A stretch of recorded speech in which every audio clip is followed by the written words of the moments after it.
आंध्र प्रदेश में शराब की दुकानात बंद करने का मुतालिबा, खवातीन का प्रोटेस्ट। आंध्र प्रदेश के सत्यासाई डिस्ट्रिक्ट के हिंदूपुरम म्यूनसिपल लिमिट में वाक़े एक गैर कानूनी शराब की दुकानात को बंद करने का मुतालिबा करते हुए खवातीन ने प्रोटेस्ट दर्ज किया। इन्होंने पुलिस स्टेशन में शिकायत दर्ज करवाते हुए कहा कि बाज़ अफराद शराब नशी के बाद हमला कर रहे हैं और रकम छीन लेकर जा रहे हैं।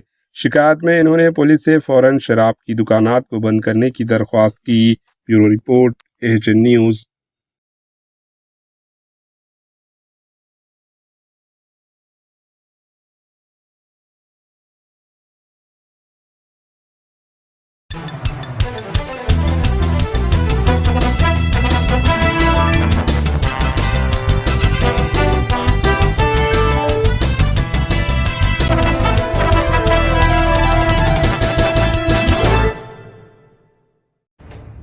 AHN न्यूज़ के YouTube चैनल को सब्सक्राइब करें और बेल आइकन को दबाना ना भूलें ताकि आपको हर नई आने वाली वीडियो का नोटिफिकेशन बर वक्त मिल सके।